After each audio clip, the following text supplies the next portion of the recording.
Hello, welcome to the homework review for homework 4.2, Ratios with Similar Triangles. ACE problems 2 and 27 on pages 66, 67, and 71. This is very similar to what we were doing yesterday, except it's triangles instead of rectangles.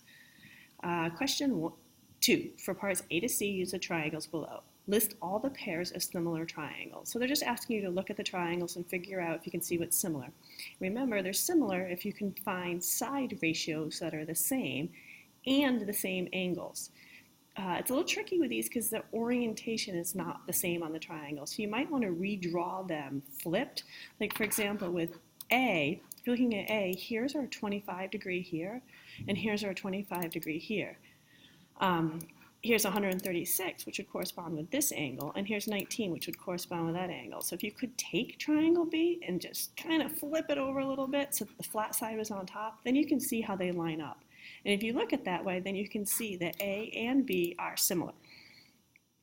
Same thing with the rest of these triangles over here is C and D have the same angles, 94, 56, and 30.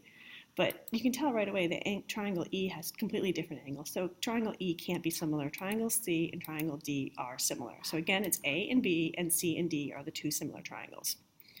For each pair of similar triangles, find the ratio of two side lengths in one triangle and the ratio of the corresponding pairs of another. How do these ratios compare? Well, you can pick any two side lengths. You could say 3 to 6.5, 4 to 6.5, or 3 to 4. To keep things easy, I'm avoiding the half, and I'm just going to say 3 to 4. So 3 to 4 is this ratio. The corresponding one over here would be 1.5 to 2. So they do have corresponding. 1.5 to 2 is the same as 3 to 4. For C and D, same thing. I could pick 1.5 to 2.5. I could pick 1.5 to 3. I could pick 2.5 to 3. Probably to keep it easy, go from 1.5 to 3 because that's half. So 1.5 to 3 corresponds with 3 to 6. So again, they do have the same side ratios. Find the scale factor from one shape to the other. Explain how the information given by the scale factor is different than the information given by the side ratios. Well, here, as we said, this was 3 to 4, which corresponds to 1.5 to 2. So to get from 1.5 to 3 and 2 to 4, it's 2. So the scale factor going from B to A is 2, from A to B is 1/2. Going from D to C goes from 3 to 6, so that's 2, and from 6 to 3 is 2, or 1/2, sorry. So I'm going to kind of read my answer here, but the scale factor from A to B is 1/2, which is different from the ratio of 3 to 4. The scale factor from C to D is 1/2, which is also different from that ratio we talked about, like 1.5 to 3. The scale factor of these similar triangles implies how many times as great the corresponding side lengths or perimeter are of the two similar figures. The ratios of the side lengths in the same triangle tells you how many times as great one side length of the triangle is to another side length. So again, I just really want you to pay attention to what the difference is between ratio and scale factor. Ratio tells you how your side lengths vary in your shape, where scale factor tells you how two shapes vary from each other.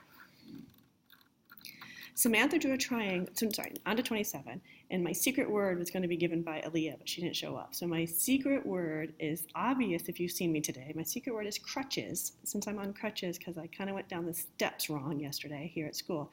So crutches is the secret word. 27, Samantha draws triangle ABC on a grid. She applies a rule to make the triangle on the right. So this is the original triangle here on the left. She makes a triangle on the right. What rule? So we haven't talked about rules in a few weeks, but remember, rules are what do you multiply the x by and what do you multiply the y by to get your result. So if I look at my x, originally my triangle started at 0 and it ends at 0, so that doesn't help me very much. But this side was at 3 and now it's at 1.5. In order to go from 3 to 1.5, I had to multiply it by 1/2. My y was at 2, and now my y is at 1. So it's the same thing. It's 1/2. So my rule is 0.5x, 0.5y, 1/2 x, 1/2 y. Is that similar? Yes, they are similar because the scale factor is 1/2. I multiply the x and the y by the same value, so that makes it similar. And that's the homework 4.2 review. Thanks.